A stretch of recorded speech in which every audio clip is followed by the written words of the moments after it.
AP పాలిటిక్స్లో అసలేం జరుగుతోంది? రాజకీయ గొడవల్లోకి మహిళల్ని లాగడం ఏమిటి, తమ నేతల భార్యలను కించపరచడం ఏమిటి అంటూ వైసీపీ ఆగ్రహావేశాలతో ఊగిపోతోంది. ఇంకోవైపు వైసీపీపై మండిపడింది జనసేన పార్టీ.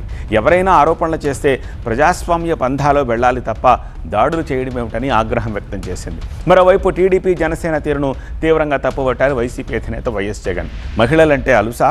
మహిళల్ని అవమానించిన వారిని 2029లో ఎలా శిక్షిస్తామో తెలుసా అంటూ వార్నింగ్ ఇచ్చారు జగన్. మావిగన్ గొడవలోకి మహిళలను లాగడం ఏపీ రాజకీయాలను కుదిపేస్తోంది.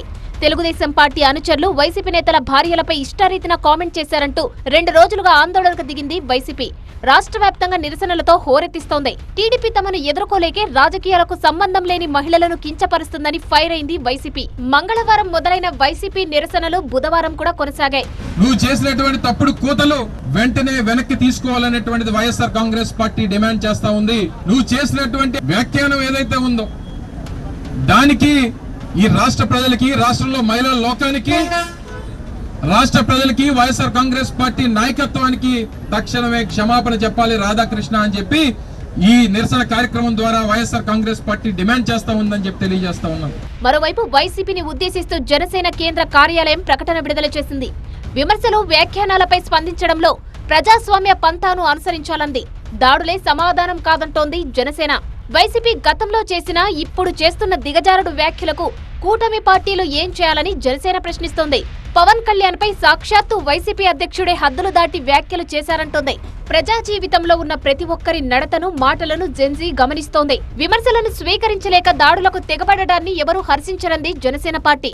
ప్రతిపక్ష హోదా సాధించలేని స్థితిలో కూడా ఆ పార్టీ దిగజారిపోయిందని తెలిపింది. గతంలో పవన్ విషయంలో జగన్ మాట్లాడిన తీరును ప్రజలు గాని, కూటమి నాయకులు గాని మర్చిపోలేదంది. పవన్ కళ్యాణ్ పై వ్యక్తిత్వ హననానికి పాల్పడిన వైసీపీ కార్యాలయాలపై తామేమి దాడి చేయలేదని తెలిపింది జనసేన పార్టీ.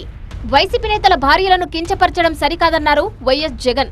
వైఎస్ఆర్సీపీ శ్రేణులందరి మీద అన్యాయమైన మాటలు, దుర్మార్గమైన మాటలు మాట్లాడతారు. సార్ నిజం చెప్పాలని నేను ఇదే రాధాకృష్ణకి చెప్తా ఉండా, నువ్వు అన్న మాటలు రేపు పొద్దున మా ప్రభుత్వం వచ్చినాక నిన్ను తిప్పని స్టేషన్ వైఎస్ఆర్సీపీ కార్యకర్తల భార్యలంటే నీకు అంత అలుసుగా కనిపిస్తూ ఉందా రాధాకృష్ణ అని చెప్పి నేను చెప్తాను. ఎవరికైనా వాళ్ళకైనా భార్యలు ఉంటారు.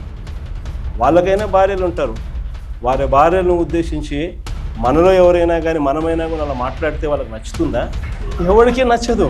అలాంటి వ్యాఖ్యలను సీఎం, డిప్యూటీ సీఎం ఖండించకపోవడం సరికాదన్నారు వైసీపీ అధినేత. కనీసం అలాంటి మాటలు మాట్లాడినప్పుడు తప్పు అని చెప్పి కనీసం ఈ నాయకులన్నా చెప్పాలి కదా. ఈ చంద్రబాబు నాయుడు చెప్పడు, ఈ లోకేష్ చెప్పడు, ఇలా దత్తపుత్రుడు చెప్పడు.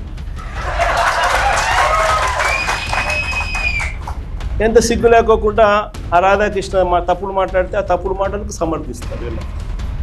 ఈ స్థాయికి రాజకీయాలు దిగజారిపోతే రేపు పొద్దున ఈరోజు సోషల్ మీడియాలో ఎప్పుడెప్పుడో కమెంట్లు పెట్టినవన్నీ తీసుకొని వచ్చి పిల్లలందరినీ తీసుకొని వచ్చి స్టేషన్ల చుట్టూ తిప్పుతున్నారు, జైళ్ళల్లో పెడతా ఉన్నారు, కోట్ల చుట్టూ తిప్పుతూ ఉన్నారు, కొడుతున్నారు. ఇదే రేపొద్దున ఆంధ్రజ్యోతి రాధాకృష్ణ కూడా రేపొద్దున ఇదే జరుగుతుందని ఖచ్చితంగా చెప్తాం. జనసేన నేతలు న్యాయం అడిగిన మహిళలపై దాడులు చేస్తున్నారన్నారు జగన్. మహిళల గురించి ఇంత తక్కువగా చూసే కార్యక్రమం, తక్కువగా మాట్లాడే కార్యక్రమం, ఈ పరిస్థితులన్నీ కూడా రాష్ట్రంలో ఎందుకు వచ్చినాయి? ఆశ్చర్యం కలిగించే విషయం. ఇంతకుముందు ఎప్పుడు జరగల. కోడూరు ఎమ్మెల్యే ఆరవ శ్రీధర్, అసలు నాకు నిజంగా ఆశ్చర్యం అనిపిస్తుంది. జనసేన ఎమ్మెల్యే అంటే మోసం చేశాడని, అత్యాచారం చేశాడని చెప్పి పాపం ఆ పాప ఆందోళన చేస్తూ ఉంటే ప్రతి ఒక్కరికి కంప్లైంట్ ఇస్తే ఆ పాపను కొడుతున్నారు. మహిళలతో తప్పుగా ప్రవర్తించిన వారిపైన ఎలాంటి చర్యలు తీసుకోవడం లేదన్నారు ఆయన.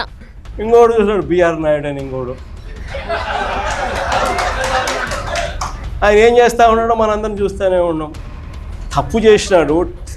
టీటీడీ చైర్మన్గా ఉండి చెయ్యకూడని పనులు, చెయ్యకూడని తప్పులు చేస్తే ఏం చేయాలి? ఆ మనిషిని ఊడబెరకాలన్నా, పోస్టులో నుంచి తీసేయాలన్నా లేదా? ఆ మనిషిని పక్కన పెట్టుకొని తిప్పుతున్నాడు.